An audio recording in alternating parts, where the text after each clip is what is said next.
குமார், இப்போ நான் சொல்றது ஒன்னே ஒண்ணுதான்.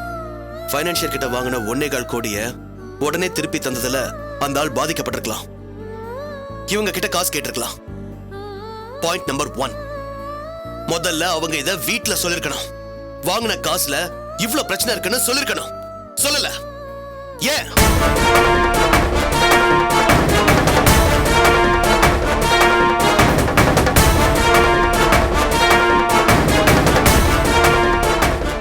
பாயிண்ட் நம்பர் 2, அந்த பைனான்சியருக்கும் இவங்களுக்கும் நடுவுல பண பிரச்சனை மட்டும்தான்.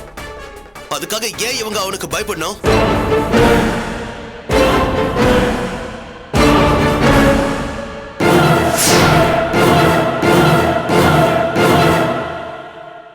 பாயிண்ட் நம்பர் 3, அவன் ஏன் இவங்களை காப்பாத்த தாமல பழி போட்டுக்கிட்டான்? உன்கிட்ட மேடம் பாவங்கிறான். எதுக்காக அவன் இவங்களை காப்பாத்த நினைக்கணும்?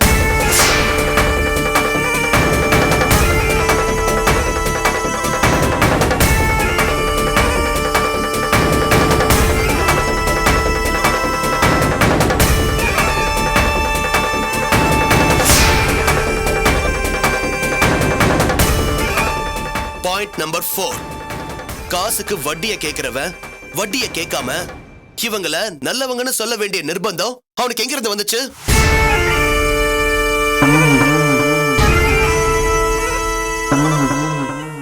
சுத்தி வளைச்சு பார்த்தா அண்ணாச்சியை பகிச்சுக்கிட்டு பைனான்சியருக்கு ஆர்டரை திருப்பி விட்டா போதும்னு இவங்க இத்தனை பண்ணதுக்கு அந்த வட்டி காசு 3 லட்சம் தான் காரணமா? இது எல்லாத்துக்கும் மேல வீட்டு டாக்குமெண்ட்ல எல்லார்கிட்டயும் சைன் வாங்கினது முதற்கொண்டு இந்த வீட்டுக்கு பவர் எழுதி கொடுத்த டாக்குமெண்ட் உட்பட எல்லா விஷயத்திலையும் அந்த பைனான்சியரும் சம்மந்தப்பட்டிருக்கான். அப்ப இதுக்குள்ள ஏதாச்சும் உள்குத்து வேலை இருக்கா?